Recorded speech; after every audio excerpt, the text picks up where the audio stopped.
Greetings everybody, welcome back to my channel. Thank you all for tuning in. I picked out 10 albums from my collection that I think are good albums that the respective fan bases generally don't like. So these are 10 albums that I love that most people hate. So starting this thing off, I've got ACDC and Blow Up Your Video. I think Fly on the Wall could have probably qualified for this too, because I love Fly on the Wall. Maybe even a little bit more than I love this one, but I think this is a much better album than people give it credit for. The biggest sin with this album is the production. It's a really sloppy sounding production. I think Brian Johnson's vocals don't really sound all that great in the mix, but I think the songs are really great. Heat Seeker is awesome. That's the Way I Want to Rock and Roll is great. Mean Streak, Go Zone, Nick of Time is good. I love the album closer, This Means War. It's one of my favorite AC/DC songs. I think this is an underrated album. I think if the production was a little bit stronger on here, this would have been a pretty classic AC/DC album. So for me, Blow Up Your Video is an album that I like a lot that most people tend to not like. From AC/DC to Bon Jovi. Now with Bon Jovi, I like a lot of their more recent albums that a lot of people don't like. But if there's one album that seems to come at the bottom of a lot of Bon Jovi's fans list, it would be What About Now? And I think this is actually a pretty decent album. Is it their best album? Definitely not. But there's some good material here. Even with, in retrospect, you can kind of hear Richie Sambora has one foot out the door on this album. But some of these songs are pretty good. Because We Can, it's an okay single, but I really do like the guitar hook in the middle of the song. I'm With You is a great song. Pictures of You is great. That's What the Water Made Me. I love What's Left of Me. Beautiful World's pretty good. The Fighter is great. And then this album, my version of it has a couple of bonus tracks, With These Two Hands and Into the Echo. Two great songs. Into the Echo, I think, is one of Bon Jovi's best songs in the last, 15 years or so. Really underrated tracks. So I think this album's got a lot of good to offer. There's a couple of duds on here. I don't like Thick as Thieves. I was never a big fan of Amen. Room at the End of the World, just kind of forgettable, but I do think there's some gems on this one. Next up, we have a band that I think is way overhated, and this is Creed with Weathered. Let's pull out the book so you don't have all that kind of that FYE junk on the front there, but Creed, Weathered. Not only do I think Creed is kind of an overhated band, but most Creed fans tend to rank this as their worst album, which kind of surprises me because it's by far my favorite one. I think every song on here is awesome. It starts off with a lot of real heavy tracks like Bullets, Freedom Fighter, Signs. You got a couple of the big hits like in the middle of the album, like One Last Breath, My Sacrifice, are both really good songs in my opinion. Stand Here With Me, I like that song a lot. It's probably my favorite on the album. Reminds me a lot of Higher off of Human Clay. Hide is really good.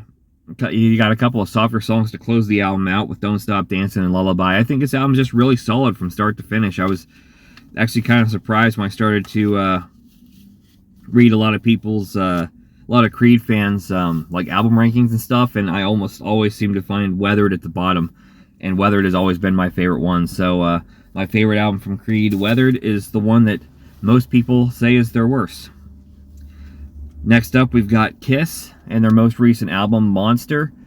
There's a lot of Kiss albums I could have chose for this. I'm a big fan of albums like Animalize, Asylum even, which I think Asylum has aged well. I think a lot of people have seemingly come around to Asylum. When I was a younger Kiss fan, it seemed like Asylum was a lot more hated than it is now.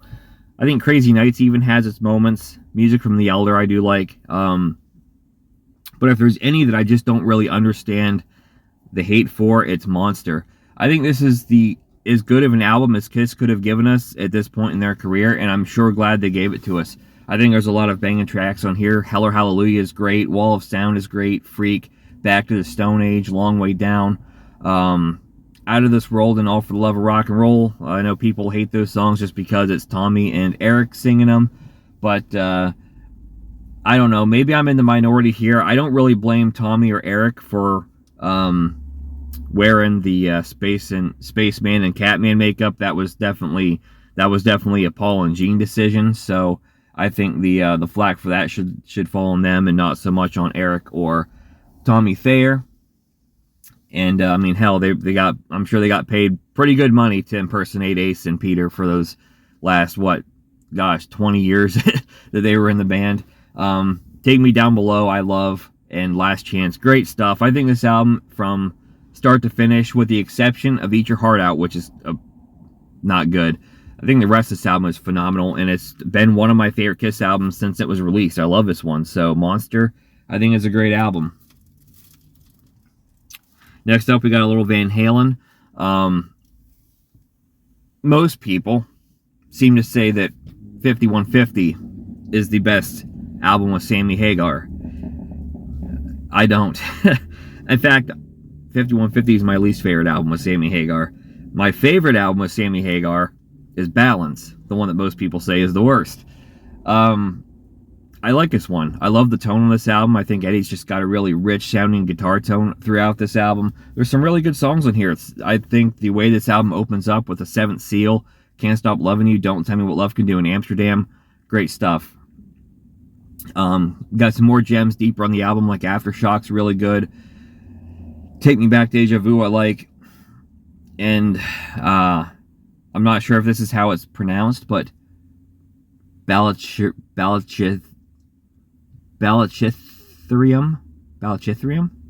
The instrumental is awesome. I think it's a really fun song. I just love the feel of this. I just love the feel of the track.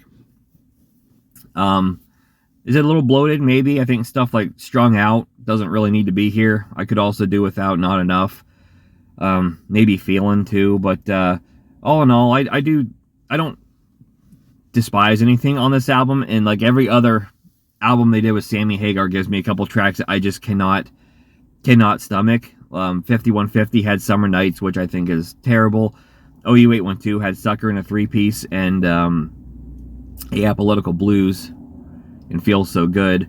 Unlawful Carnal Knowledge, as great as that album was, Spanked kind of drags it down a little bit. So this album doesn't have anything to me that's that bad, but I do think maybe a more trimmed version of this album would be excellent. But even as it is, I think Balance is a really good album. These guys managed to put out one last real good album with Sammy Hagar, even though by this point they pretty much couldn't stand each other, just like they can't today. Next up, Twisted Sister. A lot of people will point to Love Is for Suckers as their worst album. I do not think so. To me, Come Out and Play is their worst album, and this album is very underrated. It is not as heavy or aggressive as those first 3 Twisted Sister albums. It's definitely more commercial, but I think there's some gems on here. Wake Up the Sleeping Giant is quintessential Twisted Sister. Hot Love is a nice catchy track. I like Tonight. It's a nice kind of stadium anthem. Me and the Boys is a lot of fun. One Bad Habit's a lot of fun. I Want This Night to Last Forever is kind of a feel-good track. You're All That I Need is a decent ballad. Yeah, right. Pretty good. And then you got some bonus tracks on here. My 2 favorite are If That's What You Want, which is actually one of my favorite Twisted Sister songs ever. That's for sure top 10, maybe even a top 5 Twisted Sister song. I love that track. And I Will Win, I think, is really good too. So if you could erase I'm So Hot For You off this album, I think this album would be pretty solid. So that's just the one song here that I'm not a fan of. But Love Is for Suckers from Twisted Sister, I think it's a great album. All right, my next 2 choices I'm going to talk about together, and you'll see why here, because they kind of go together. Load and Reload from Metallica. I think these albums are really good. I think they're awesome. They're different, sure, and if it's not a thrash metal fan's cup of tea, I can understand that. But for what these albums are, I think they're phenomenal. I think if you would have taken the Metallica name off of these albums and put another band name on them, these would be regarded as great classic 90s rock albums. Of the 2, I do prefer Load a little bit to Reload, but I do go through phases where I tend to prefer Reload. But I think both these albums have some fantastic stuff. Load's got Ain't My Bitch, 2x4, House of Jack Built, Until It Sleeps, King Nothing, Hero of the Day, Bleeding Me. Cure's pretty good. I've grown to like Mama Said a lot too. Ronnie, I don't know anybody else who loves Ronnie as much as I do. It's like my favorite song on the album. I think that song is awesome. And The Outlaw Torn, of course. I think the one song that a lot of people would point to from the Load eras as being a great song. Outlaw Torn is great. From Load, the only song I really don't like is Poor Twisted Me. Other than that, I pretty much dig everything on here.